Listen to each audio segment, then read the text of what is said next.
امام حسین کے اندر پروردگار عالم نے ایک جاذبہ رکھا۔ اب اگر جاذبہ ابا عبداللہ الحسین میں ہے تو کچھ جاذبے شیطان بھی بناتا ہے۔ شیطان کے میدان کو سمجھو۔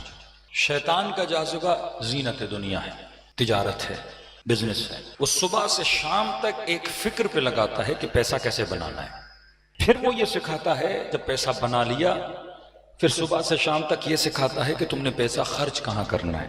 آج ویسٹرن ورلڈ میں جائیں، 5 دن وہ کماتے ہیں، 2 دن وہ سوچتے ہیں ہفتے کے اینڈ میں، اینڈ آف دا ویک، کہ ہم نے لگانا کہاں ہے۔ 50 سال کہتے ہیں کہ ہم محنت و زحمت کریں گے اور بڑھاپے میں ہم کیا کریں گے، گھومیں گے اور پھریں گے۔ یہی فکر ہے، صبح سے شام تک آپ کو اس زینت میں لگائے رکھتا ہے۔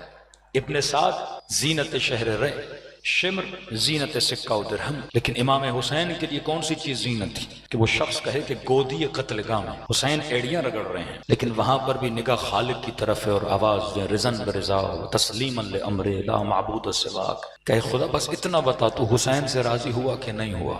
حد الامکان بس ایک کوشش ہے کہ کسے راضی کیا جائے، پروردگار عالم کو راضی کیا جائے۔ پھر وہ آواز آیا، ایھۃ النفس المطمئنہ ارجعی الی ربک راضیۃ مرضیہ۔ ایک خصوصیت جو شخصیت ابا عبداللہ میں جس کی وجہ سے وہ لوگوں کو جذب کرتے ہیں، کہتے ہیں وہ خصوصیت صفت رحمانیت کی ہے۔ آج اگر آپ فرش عزا پر ہو تو اللہ نے آپ کے اندر ایک صفت رکھی ہے، وہ صفت مہربانی، رحمانیت۔ مومن کا مومن کے لیے دلسوز ہونا، 40 پہ یہ صفات آپ کو بہت نظر آتی ہیں۔ رسول کا لقب تھا کہ وما ارسلناک الا رحمۃ للعالمین، ہم نے آپ کو عالمین کے لیے رحمت بنا کے بھیجا۔ فرمائے صفت رحمانیت سے کبھی بھی دور نہ ہونا، ہمیشہ پروردگار عالم کے لیے پوزیٹو سوچا کرو، کبھی نیگیٹو نہ سوچا کرو۔ کچھ لوگ ہیں جو خدا کے لیے سوء ظن کرتے ہیں کہ نہیں وہ نظام حسین کا مالک نہیں۔ اتنے مظالم ہوئے بی بی زینب پہ، لیکن فرمایا ما رأیت الا جمیلا، زینب نے حسن کے علاوہ کچھ نہیں دیکھا۔ ایک شکایت بی بی ام رباب نہیں کرتی، ایک شکایت حضرت عباس نہیں کرتے کہ اللہ کے لیے اچھا سوچو گے تو تمہارے لیے اچھا ہوگا، کیونکہ خدا کیا ہے، صفت رحمان کا مظہر ہے۔ جب اس نے انسان کو خلق کیا تو سب سے پہلے کہا الرحمن خلق الانسان، وہ رحمان تھا اسی لیے اس نے انسان کو خلق کیا۔ اگر ماں بچے سے محبت کرتی ہے تو صفت رحمانیت کی وجہ سے، باپ اپنی اولاد میں مہربان ہے صفت رحمانیت کی وجہ سے۔ اور امیر المومنین کا فرمان ہے اللہ کی رحمانیت کے 100 جز ہیں، ایک جز صرف خدا نے دنیا میں بھیجا ہے، 99 جز خدا نے آخرت کے لیے رکھے ہیں۔ اور دوسری حدیث میں فرمایا وہ جو 99 آخرت میں ہے وہ سارے کا سارا خدا نے اہل بیت رسول کو عطا کیا ہوا ہے۔ اگر خدا کی رحمانیت کے 99% کو دیکھنا ہے تو اہل بیت علیہ السلام کو دیکھو، ان کی سخا کو دیکھو، ان کی محبت کو دیکھو۔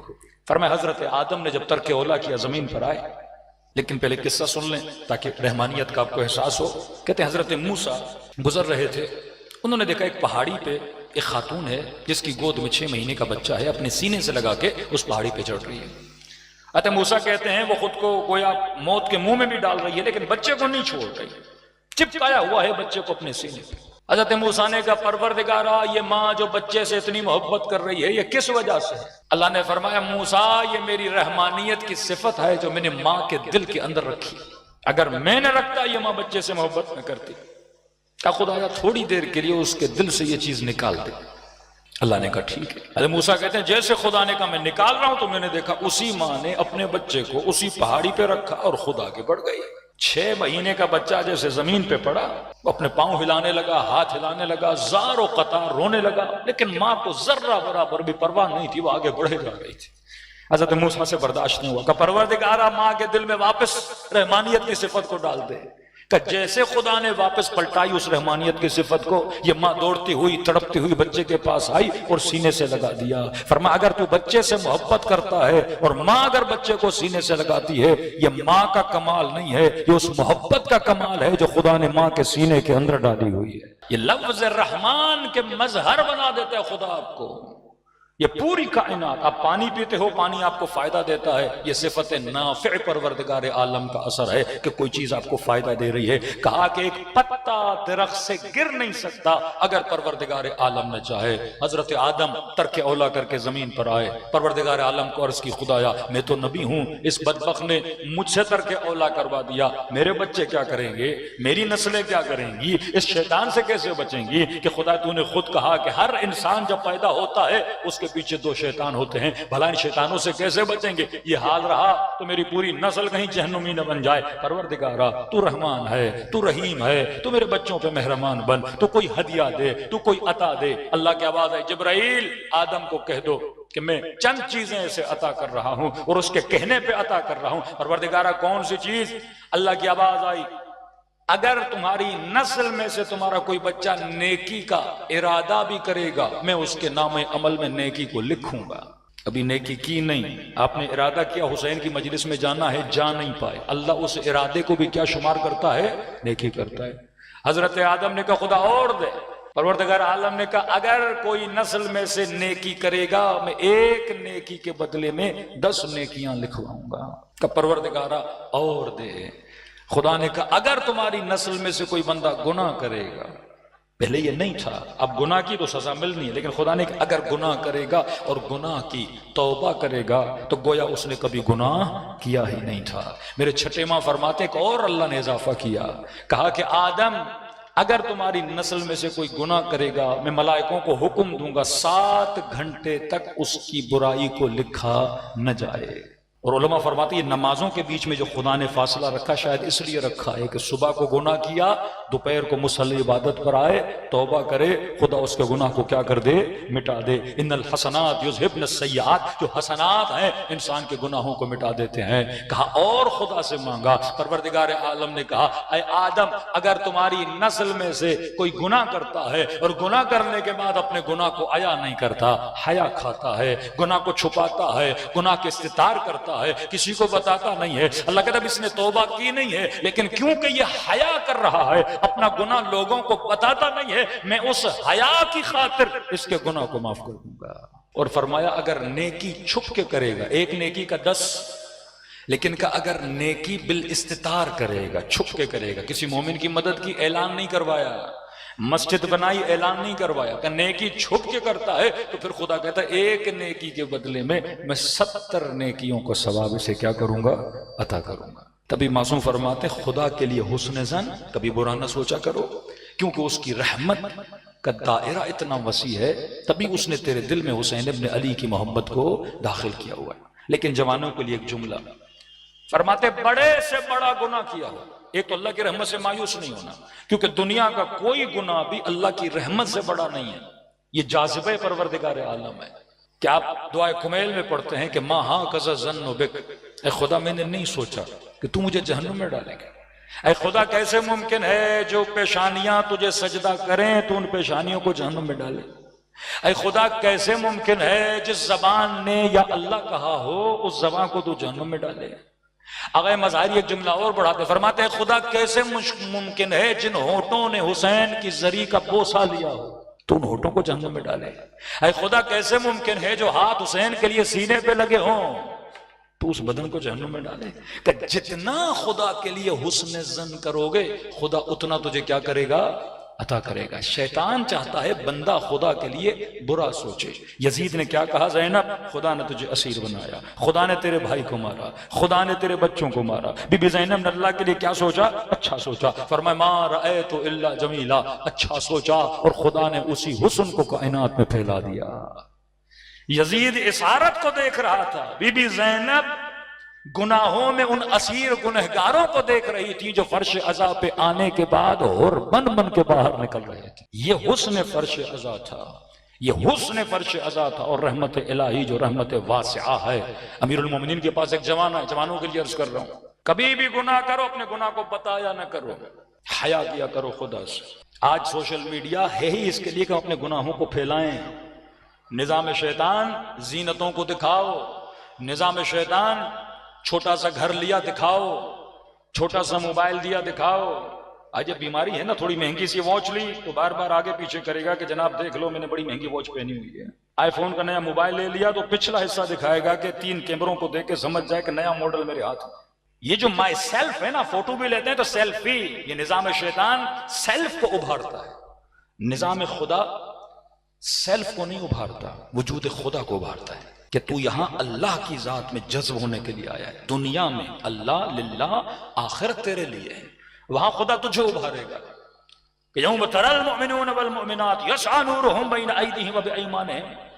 وہاں تو ہے ہی ریاکاری نا آخرت میں، کہ چلیں گے اور کہا ایسے لوگوں کو دیکھیں گے جن کے چہروں سے نور ٹپک رہا ہوگا. ہر بندہ جا کے پوچھے گا کون ہو، کہاں سے ہو، کون سا عمل تھا، اتنے چمک رہے ہو. اے علی تم اور تمہارے شیعہ علی منابر من نور، قیامت کے نور کے منبروں پہ بیٹھے ہوں گے.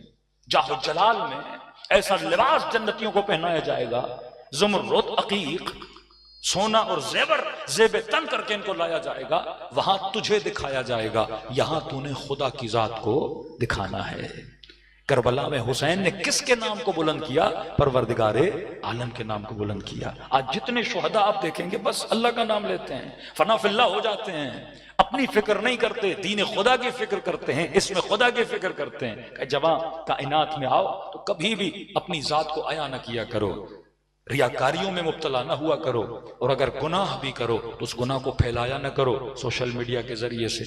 یہ سوشل میڈیا آپ کی دلوں میں حسرتوں کو پیدا کرنے والی مشین ہے. ایک جھوپڑی میں بیٹھا ہوا شخص بڑے گھر کو دیکھتا ہے، دل میں حسرت پیدا ہوتی ہے. ایک بچی جس کی شادی نہیں ہوئی رنگ برنگ شادیاں ٹی وی پہ دیکھتی ہے، اس کے دل میں تمنا اور خواہشیں اور حسرتیں پیدا ہوتی ہیں. پھر اسی ریس میں شیطان صبح سے شام تک ہمیں لگاتا ہے اور ہم بھول جاتے ہیں کہ ہم دنیا میں کس مقصد کے لیے آئے تھے. فرمایا دنیا محل زینت ہے، محل زیب و زینت ہے. کچھ چیزیں ہیں آپ کو اٹریکٹ کرتی ہیں، خاصہ دنیا ہے، یا چیزیں اٹریکٹ کرتی ہیں. خواتین گولڈ مارکیٹ سے گزرتی ہیں تو آپ دیکھتے ہیں سونے کی دکانوں کے سامنے کھڑی ہو جاتی ہیں. اٹس ویری نیچرل، وہ چیز اس کو کیا کرتی ہے؟ اٹریکٹ کرتی ہے. لیکن اتنا اٹریکٹ نہ کرے کہ انسان خدا کو کیا ہو جائے؟ بھول جائے. محبت کرو اولاد سے، اللہ سے زیادہ نہیں. محبت کرو مال سے، اللہ سے زیادہ نہیں. محبت کرو اپنے گھر سے، اللہ سے زیادہ نہیں. یہ چیزیں دنیا میں چلی جائیں گی. مولا فرماتے بڑے سے بڑے گھروں میں رہنے والے آخر میں نصیب کیا ہوتی ہے؟ 1.5 میٹر زمین نصیب ہوتی ہے. 300 جوڑے گھر میں پڑے ہوئے ہیں، آخر میں تھوڑا سا کفن ہے جو آپ کو نصیب ہوگا، اور آخر میں 40-50 سال کے بعد یہ بدن بھی مٹی بن جائے گا. لیکن باقی کیا ہے؟ تمہارا عمل ہے جو باقی رہتا ہے. اگر تم نے اللہ کی اطاعت کر کے اور حسین کے پیغام کو سمجھ کے انجام دیا ہو. اب ظاہر ہے کوئی خاتون، کسی نے مختلف مسائل، لوگ ہوتے ہیں نا مولانا آج کل رشتے نہیں ہو رہے، بچیوں کے بڑے مسائل ہیں، پھر ہم الٹی سیدھی چکروں میں پڑ جاتے ہیں. مولانا نظر لگ گئی ہوگی، مولانا کسی نے جادو کر دیا ہوگا، مولانا وہ کر دیا ہوگا. یہ حضرت سلیمان کا زمانہ نہیں ہے جناب کہ آپ کے اوپر جادو ہو. نہ کوئی یہاں پہ جن گھوم رہے ہیں کہ آپ کے اوپر کوئی جادو کرے. آج مشکلات اسی لیے ہیں کیونکہ طرز زندگی طرز شیطانی بن چکا ہے. یہ پوری مشینری جو ہماری زندگی کی ہے وہ نظام شیطان کی ہے، وہ آپ کو کنٹرول کر رہے ہیں. آج ایک خاتون رنگ و روغن چہرے پہ لگا کے اور میک اپ کر کے جب باہر نکلتی ہے تو 4 جوانوں کو اٹریکٹ کرتی ہے، اس کے رشتے بھی زیادہ آتے ہیں. آج باقاعدہ بیٹیوں کو مائیں بولتی ہیں کہ فلاں شادی میں جاؤ، مکس گیدرنگ ہے، 4 لوگ دیکھیں گے، آپ کو پسند کریں گے تو ہمارے پاس کیا آئیں گے؟ بیٹی کے رشتے آئیں گے. دوسری طرف متدین فیملی جو بچی باہر نہیں نکلتی یا اتنا سنگھار کر کے نہیں نکلتی، اب جوان کا مائنڈ وہی بن چکا نا، پسند کرے گا شادی کرے گا، کسی کو دیکھے گا بس شادی کرے گا. وہ سسٹم تو ختم ہو گیا کہ مائیں جائیں رشتے مانگنے جائیں. پورا نظام کیونکہ نظام شیطان بن چکا ہے، نظام کفر بن چکا ہے، زینتوں کا نظام بن چکا ہے. اب یہاں متدینین پریشان ہو جاتے ہیں، نیک بچیاں پریشان ہو جاتی ہیں. تو یہ پریشانیاں کس چیز کی وجہ سے ہے؟ اس نظام کی وجہ سے ہے جس نظام میں ابھی ہم زندگی گزار رہے ہیں. وہ نظام ہمیں تکلیف دے رہا ہے. اگر پورا نظام الہی بن جائے کہ فرمایا جب امام زمانہ کا ظہور ہوگا کوئی بندہ فقیر کو اتنا سونا دے گا کہ فقیر اٹھا نہیں پائے گا، کہے گا لے جا، مجھے ضرورت نہیں ہے، میرے پاس میرے کھانے کے لیے پیسہ اتنا ہے، کافی ہے میرے لیے. یہ امام زمانہ کا زمانہ، سونے جواہر لوگ گلیوں میں پھینک دیں گے، حب دنیا لوگوں کے دلوں سے نکل کے سب اس یقین راسخ پہ پہنچ جائیں گے 60-70 سال کے بعد ہم نے تو چلے جانا ہے۔ کتنی نسلوں کے لیے میں پیسہ جمع کر رہا ہوں، 10 گھر میں نے بنا دیے۔ کل قرآن کی آیت پڑھی، الذی جمع مالہ وعددہ، اللہ کہتا ہے میں جہنم کی ایندھن بنا دوں گا جس نے ہدف دنیا بنا دیا کہ مال برائے مال، مال برائے مال، 1 گھر 2 گھر 3 گھر 4 گھر 6 گھر۔ اسلام کہتا ہے گھر بناؤ، منع نہیں کرتا، اچھے سے اچھا بناؤ، اچھے سے اچھی سواری رہے، لیکن استعمال کرو۔ اگر تیرے استعمال کا نہیں، تم نے بنایا کیوں ہے؟ سال میں 1 بار گھر میں رہنے جاتے ہو، اس سے اچھا نہیں تھا 3 جوانوں کو گھر دو تاکہ یہ شادی کریں، 3 جوانوں کو آدھے کرائے پہ دے دو تاکہ 3 جوان زنا سے بچ جائیں، 3 جوان گناہ سے بچ جائیں۔ وہ فکر ہی نہیں ہے کہ میں دنیا میں آیا کیوں۔ کربلا قربانی کا نام ہے، امام حسین خود کو فدا کر رہے ہیں اپنے نانا کی امت کے لیے۔ اب یہ امت جتنی نیکیاں کریں گی، یہ اجر کس کی طرف جا رہا ہے؟ ابا عبداللہ الحسین کی طرف جا رہا ہے۔ جوان آیا امیر المومنین کی خدمت میں کہ علی میں نے فحشا کیا ہے، علی میں نے زنا کی ہے۔ مولا نے کہا تو ہوش میں تو ہے؟ کہ جی جی۔ خواب تو نہیں دیکھا؟ کہ نہیں۔ کہ پھر سے سوچ کیا کہہ رہے ہو؟ کہا علی میں نے زنا کی ہے۔ امام نے کل آ جانا، توجہ نہیں دی امام نے۔ جب یہ گیا تو امام نے فرمایا پروردگارا تو گواہ رہنا۔ اس نے گواہی دے دی۔ 4 مرتبہ کوئی اقرار کرے تو حد شرعی ہے۔ 3 دن کے بعد پھر آیا کہ امیر المؤمنین مجھے پاک کریں، حد جاری کریں، میں نے یہ گناہ انجام دیا ہے۔ امام نے ایسے برتاؤ کیا جیسے امام اسے جانتے نہیں ہے، پہلی مرتبہ مل رہے ہیں۔ پھر وہی سوال کا تو ہوش میں تو ہے؟ کہاں۔ تو خواب میں تو نہیں ہے؟ کہ نہیں۔ کسی اور کی بات تو نہیں کر رہا؟ کہ نہیں، اپنی بات کر رہا ہوں، مجھے پاک کریں۔ پھر گیا امیر المومنین نے کہا پروردگارا تو گواہ رہنا، میں نے بڑی کوشش کی ہے اقرار نہ کرے، لیکن اس نے اقرار کر دیا۔ 3 بار آیا کہ خدا تو گواہ رہنا۔ 4 بار آیا امیر المومنین جلال میں، جب اس نے اقرار کیا امام نے فرمایا اس اقرار سے اچھا تھا تو اپنے درمیان اور اللہ کے درمیان اپنے معاملے کو حل کر لیتا۔ اللہ کو بندے کی توبہ پسند ہے۔ 4 امام فرماتے ہیں خدا کو ملائکوں کی تسبیح سے زیادہ اپنے بندوں کی توبہ کی آواز پیاری ہے۔ جب کوئی بندہ اس کی دربار میں جاتا ہے، معافی مانگتا ہے، خدا اس کے گناہوں کو کیا کرتا ہے؟ معاف کرتا ہے۔ خدا کی رحمت کا دروازہ اتنا وسیع ہے، خدا کی رحمت اتنی بڑی ہے، کبھی بھی خدا کی رحمت سے مایوس نہیں ہونا چاہیے۔ دوسرا، خدا سے اتنا مانگو جتنی اس کی وسعت ہے۔ نادر شاہ ہندوستان کو فتح کرنے کے لیے نکلے، راستے میں ایک 10-12 سال کے بچے کو دیکھا جس نے بغل میں قرآن پکڑا ہوا تھا اور جا رہا تھا۔ نادر شاہ رکا، بچے سے پوچھا کہاں جا رہے ہو؟ تو بچے نے کہا قرآن پڑھنے جا رہے ہیں۔ کیا پڑھو گے آج؟ تو بچے نے کہا یہ سورت پڑھوں گا، انا فتحنا لک فتحا مبینا۔ تو نادر شاہ بڑا خوش ہوا، آواز کو صحیح کر دیں، نادر شاہ بڑا خوش ہوا۔ اس نے کہا کہ آپ نے آیت سنائی ہے تو اس کا مطلب میں ہندوستان جا رہا ہوں، مجھے اللہ فتح عطا کرے گا۔ بچے کو کہا ذرا میرے قریب آ۔ بچہ قریب آیا، نادر شاہ نے اپنی جیب سے سونے کا سکہ نکالا، بچے کو دیا۔ بچے نے کہا سکہ واپس لیں، مجھے نہیں چاہیے۔ نادر شاہ نے کہا میں سونے کا سکہ دے رہا ہوں، بچے لے جا۔ کہا نہیں، گھر جاؤں گا تو میری اماں مجھے مارے گی۔ کہ کیوں مارے گی؟ کہ پوچھے گی تم نے یہ پیسے کہاں سے لائے؟ قرآن پڑھنے گیا تھا، سونے کا سکہ لے کر آیا چھوٹا بچہ۔ تو کہہ دینا مجھے نادر شاہ نے دیا تھا۔ تو کہا نہیں میری ماں مانے گی نہیں۔ کہا کیوں نہیں مانے گی؟ کہا ظاہر ہے میں آپ کا نام لوں گا تو بولے گی کہ جھوٹ بول رہے ہو، اتنا بڑا بادشاہ تجھے 1 سکہ دیتا، نادر شاہ اگر دیتا تو کم از کم پورے تھیلا تجھے دیتا سکوں کا۔ تو یقیناً کہیں سے چوری کر کے آیا ہے۔ نادر شاہ کو بات بڑی اچھی لگی، اس نے گھوڑے سے اترا، بچے کو اپنی جھولی پھیلا اور سارے سکے اس نے بچے کی جھولی میں ڈال دیے۔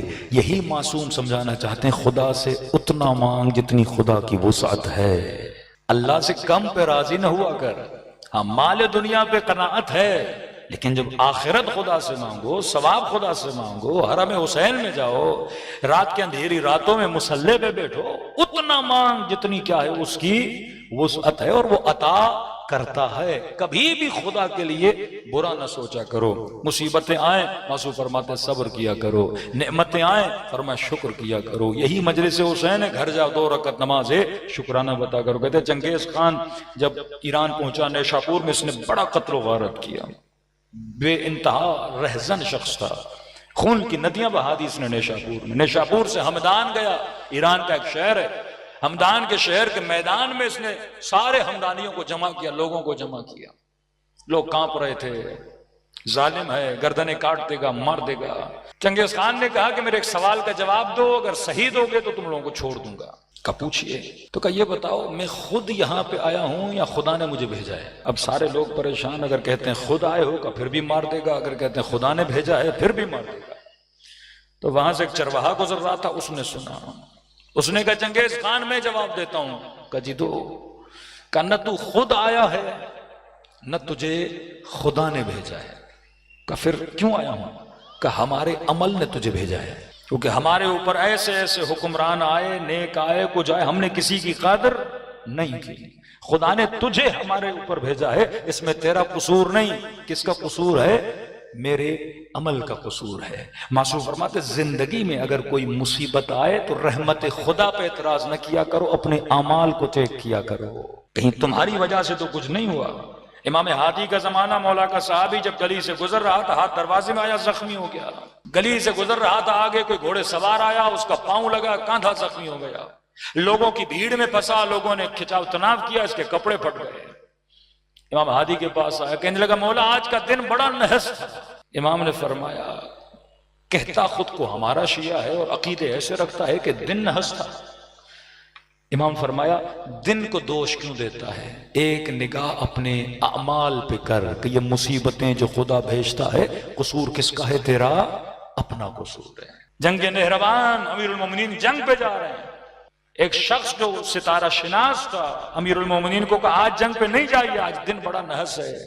یہ کراچی میں کتنی جنتریاں بکتی ہیں لوگوں کو بیوقوف بنانے کے لیے کہ آج شادی کریں نہیں کریں، آج یہ کریں نہ کریں. مولانا دن نحس ہے، دن صحیح ہے. بھائی کوئی دن نحس وحس نہیں ہوتا. اب ولادت و شہادت کا خیال کرو، دیٹس اٹ. امیر المومنین کو کہا کہ علی آج جنگ مت لڑیے، نحس دن آپ ہار جائیں گے. امیر المومنین نے کہا کہ الحمدللہ خدا نے مجھے قرآن دیا ہے، میرا عقیدہ تیرے والا نہیں، قرآن والا عقیدہ ہے. اور قرآن کہتا من یتوکل علی اللہ فہو حسبہ، اللہ پہ توکل کیا کرو، تیرا حساب و کتاب کس کے ہاتھ میں ہے؟